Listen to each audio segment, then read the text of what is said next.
my baby, my Valentine, yeah. Boy, now you done making my temperature rise. If you leave me, I go die, I swear. You are like the oxygen I need. Hi guys, my name is Noni Matikela. Welcome to the Noni M podcast. So today I want us to talk about the Senzo Meyiwa case, particularly the gun that is allegedly the one that shot and killed the Senzo Meyiwa case, according to Kininda and according to Mangena. So I want us to talk about that because that's what Kininda presented to the prosecutors, to the NPA, and they are moving with that. But now there are so many discrepancies there, guys. There's so many.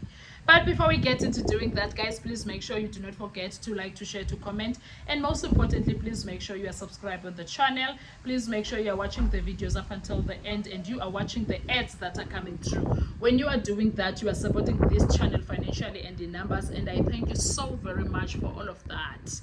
Now, guys, so over the weekend, we were watching clips of the entire testimony of Bongani Masondo. Who came first, Bongani Masondo or who's this guy? Or Mangena?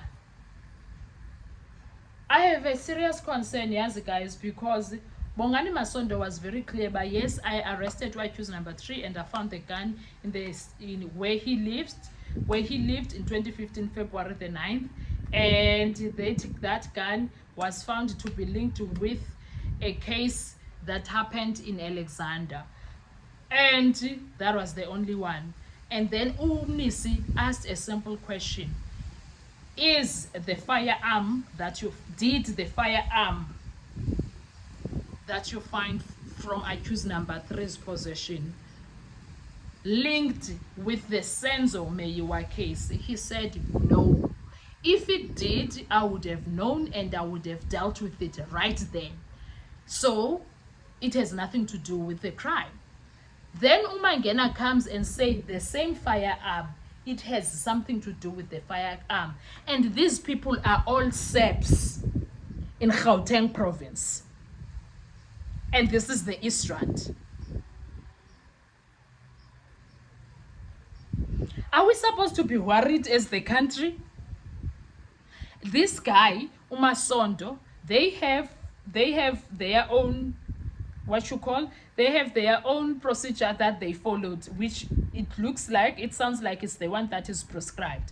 And then Umangena no Kininda have their own procedure that they followed when it comes to handling the firearm. And then there was a itching process. And then there was a process whereby the gun was gonna be destroyed after it was done with the case of the Cleveland / Alexander.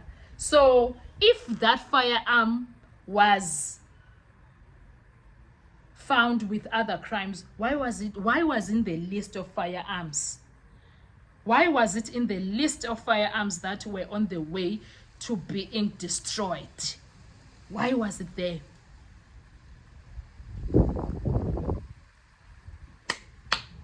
Are we supposed to be worried about SEPs? Are we supposed to trust these people? How the hell are we supposed to trust them if things like that are happening?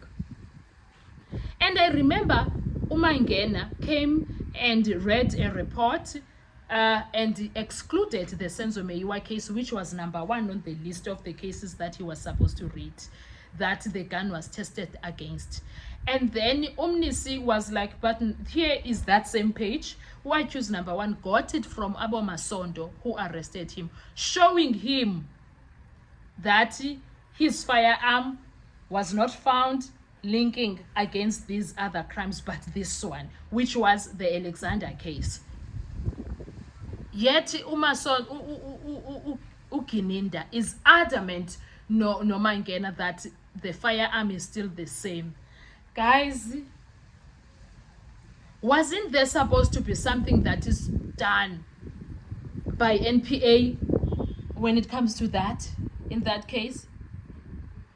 Is it me? Or is it me? No, man, guys, no.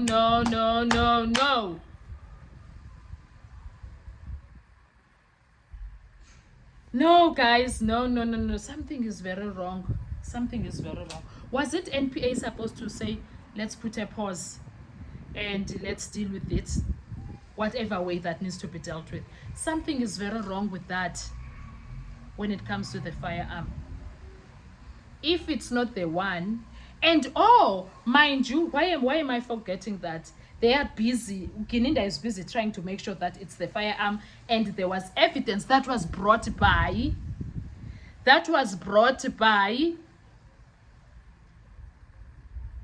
Ubaloyi to the courtroom about the firearm. And then the cross-examination came of Mnisi, and it was proven that the firearm is not the one.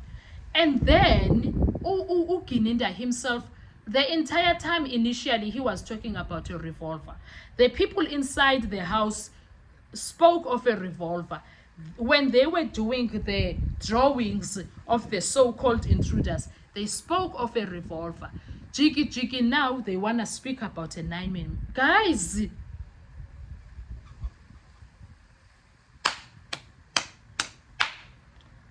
kunzima kule country, kunzima ku-South Africa, guys, kunzima. So how are they going to consolidate these things together?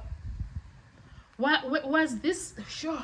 And then there's this thing of having one crime scene, Senzo Meyiwa murder, and then having two dockets that are not consolidated, and no one is explaining to the country why not.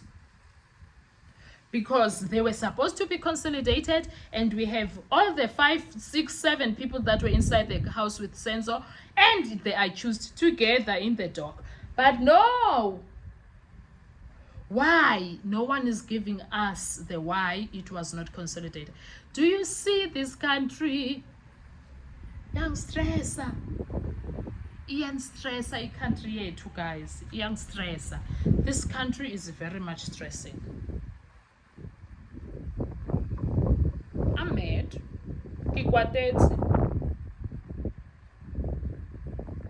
Not okay. It's actually not okay. Everything that is happening is not okay, guys. It's not. So, what's going to happen with the firearm? There was a time in evidence Gininda wrote a statement and read that statement. Mgomezulu made him read a statement where he said it was a revolver. Talk about the revolver.